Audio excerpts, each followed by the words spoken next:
Okay, this is a photo of a man. He is looking for a job, and you see what the sign is telling him. And so I thought this was a very effective tool to use to get people to understand that this is the reason why people feel that it's unfair for people to not see why people of color wouldn't be disappointed and felt like they've been made to be left back, or they've been put in positions where it's harder for them to build wealth here in America. And so this is the reasons, this is just some of the reasons. It's not the only, but it is the major part. It has to do with race. And so we have been left in a position as people of color to never forget that our race usually is the determinator whether you're going to secure wealth in America. If it's by luck, if you marry into money, or if you're somehow you generated through talent, and that doesn't happen with everybody in the same fashion. So this is the Black Wall Street. I've shown this. Um, it has to do with a time where blacks were able to have financial stability. They had their own community, and it was relatively thriving financially. And this is a photo of a guy. We could assume that he may be trying to go in to get a job, or he may be in a community where blacks are not welcome. So this is the sentiment that black people have had to endure for as long as people have known, throughout the Jim Crow era, before, and then even thereafter, when that era was supposedly supposed to be more inclusive of people of color, people were still met with racism. So here we are now in the year of 2017, 2018, um, where the big talk now is about the racial wealth gap. Now, some people say, even you'll hear black people saying, "Oh, it's a myth. That's not true. You know, there's ways to make money. There's ways to build money. It's black people's fault." And a lot of times, what happens is poor people are blamed for their poverty. So I will get into that. So you have some people, not everybody's from the same communities, has the same experience, but there's some people that were from poor neighborhoods and low income neighborhoods and grew up, and some people have different experiences, and they come out and they're able to get employment, they're able to get a good job, they're able to graduate from college. Everybody's experience is not the same, everybody's paths are not the same. So some people, maybe they don't have enough skill set, they start off at McDonald's, Burger King, and these lower wage jobs, but a lot of times these lower wage jobs won't give them benefits, or they don't help them um, increase a livable wage. In today's work world, if you're paid under 15 an hour, that's just not a livable wage. So there's been a lot of protests, there's been a lot of swirling debates, even on the Section 8 issue.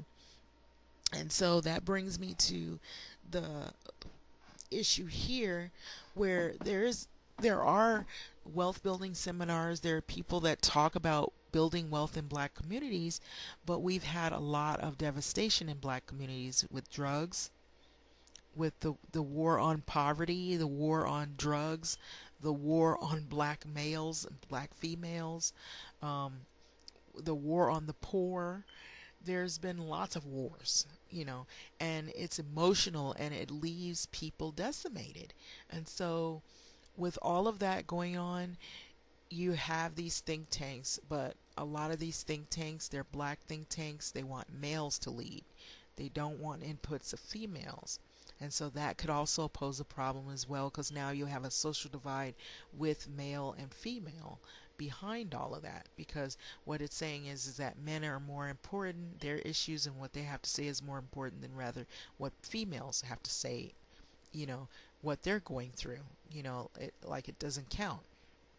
And so you have issues around education. Right now we have like schools that are low performing schools, in local areas.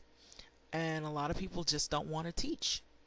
And there's a lot of reasons behind that. So it has to do also within the school systems in the districts. There's a lot of manipulation, nepotism. There's sometimes even people who are automatic believe that people of color can't perform in school as those counterparts, they're white students.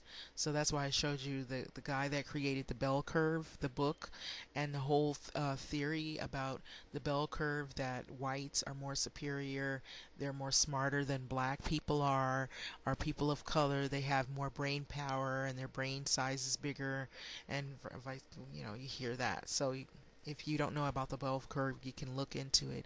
But you have black males, black females, and which black females are now a large part of the growing numbers of college graduates. But the issue with college graduating is, okay, student loans. Some people incur student loans if they don't qualify for financial aid, and how much financial aid will cover is questionable. And so you have people that once they get out of these college institutions, are they going to be able to secure good employment that is going to be able to carry them out for the rest of their life to live comfortably, or are they going to just have mounds of debt that they have to pay back because of the student loans or student fees? So there's also the issue around distrust within your own community. So you have black people who don't trust other black people. Why? Because you get commentators, you get people who are on political sides, different opposite sides of the playing field in terms of politics, who don't agree with one another. People that'll get on like news outlets, and instead of them being for the black communities, they work against the black communities. You have churches that will come into black communities, instead of them being a place of refuge and trying to help people get off the streets. There are some churches that do actively do that and do actively help, and don't point fingers at people simply because they look different or they don't have all the same beliefs. They're more inclusive. Not all churches are like that. They're not all welcoming. A lot of times they'll push even black people out for whatever the reason, or they don't like something, or either they are just there to take money out of those communities and not give back to the community. And so you've had some scandals where religious organizations, rather than being a helpmeet, they've been more a harm to these poor, low-income communities. And so you see the examples here. So black people also are facing a high unemployment as well, or they have employment and it's not full-time, or it doesn't have benefits. There could be a lot of things going on.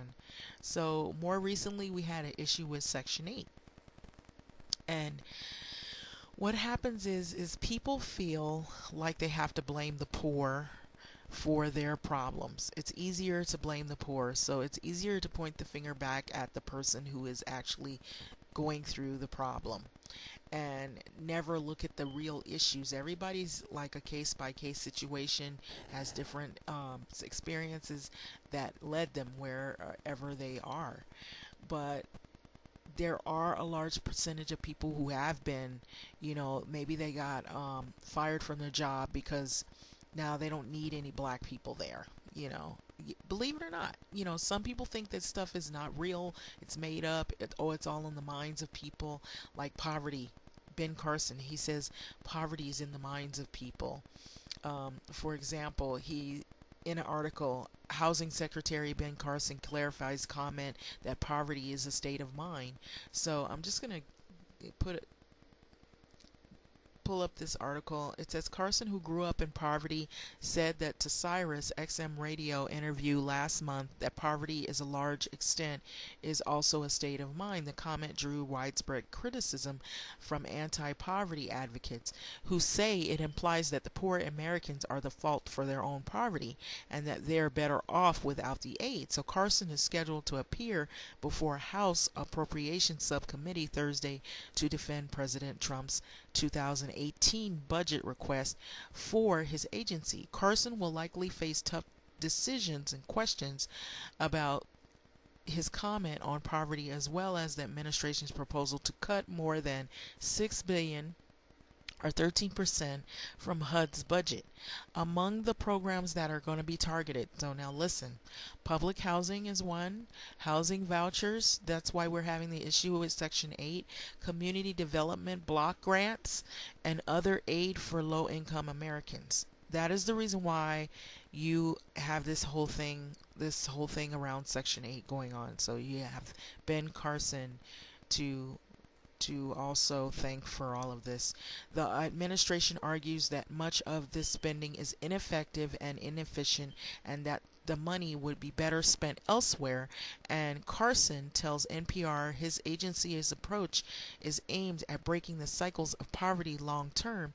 Housing advocates say that the cuts would be devastating for millions of Americans who can't afford a place to stay or to live without assistance. Carson sat down with NPR Pam Fessler at his HUD's office last week to talk about some of these issues. Here are some of the highlights. So I'm just going to go straight down to the most one that stood out for me that I was looking at. It says that the president's budget calls for tremendous cuts of the HUD budget. You told the National Low Income Housing Coalition that nobody, this is the person that's interviewing Ben Carson. This is what they're saying. They're saying the president's budget, though, calls for tremendous cuts in the HUD budget. You told the National Low Income Housing Coalition that nobody would be thrown out on the street under your watch. But many analysts look at those numbers and say that people will be thrown out on the street under the budget. Are they wrong? Okay, so this is Carson's response. I think analysts are wrong. Absolutely. We're paying very close attention to the vulnerable population. Okay, I'm going to stop there a little bit. Pause. And making that a very important part of how things are executed. Bear in mind there are a lot of efficiencies that will save us a lot of money. Okay, so I want to stop right there. He says he thinks that'll save us a lot of money. So it's all about the money. So you've seen some project housing, some is public housing. So we also got the issues of employment and welfare. The reason why some of these things are happening too is because when people are in a position where they have money and class and status, or their circumstance somehow was fortunate than the next, they assume that everybody is like what you see here. They think that, oh, all these people care about is going to the hair salon, jewelry, tattoos, manicures, and their cell phone. That they're happy with that. That's all they want, and they want a free ride. Or they're having a lot of babies out of wedlock, and that's not everybody's situation. That is not how everybody's situation is. Unfortunately, there are people who have given up, who have thrown their hands up, who won't look for work. That is not everyone. Everyone is not like that. Some people have disabilities, some people have mental disorders, some people have physical disabilities, some people are in positions where maybe they had a job and they lost it, something happened, or somehow they fell through the cracks. It happens differently for every individual. And then you also have blatant hate and racism. Some jobs won't hire certain people. They'll only hire people based on a quota or based on what they feel, oh, okay, you could have the same education as this person that isn't black, but because you're black, they will pay you less money, or you won't get the job. They'll pick somebody else who isn't black over the person that's black. So there are situations even today that happen like this. And then for those that don't qualify for these government assistance, or they have some kind of mental problem and they can't pay for their medicine, or they don't know what to do, they wind up on the street homeless, or they end up incarcerated because they lead themselves into some kind of life of crime because they're desperate. You have some people that end up like that. They maybe that wasn't their first choice. Nobody wakes up and says, oh, I'm going to be a criminal or I'm going to be a homeless person that doesn't have any food to eat and has to hustle on the street. Some people end up like this because there was a vicious cycle that happened and they weren't able to rise up through those cracks. It doesn't happen the same for everybody. Everybody's not fortunate enough to go and get involved in some Fortune 500 Fortune company or end up graduating with 4.0 straight across the board and getting into this high paying career and becoming some homeowner that builds a lot of financial stability and equity. That doesn't happen for everyone. So everybody's situations are different. And then you have certain organizations or groups or places that they feel that it's more important to build prisons than schools and institutions of learning.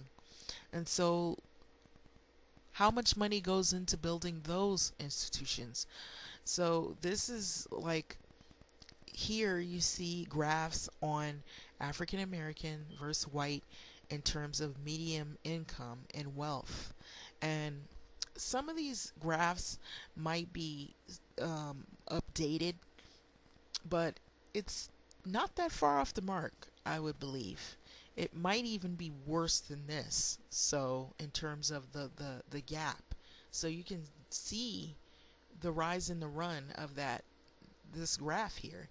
But anyway, and that being said, that explains the reason why there's a lot of animosity.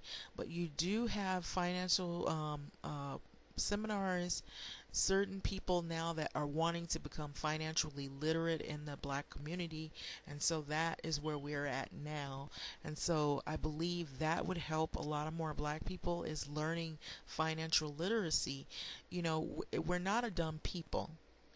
I want to start off by saying that if we take our energies and learn about financial stability, how to save money, how to build money, and how to get out of these institutions that hold us back, that could be a start.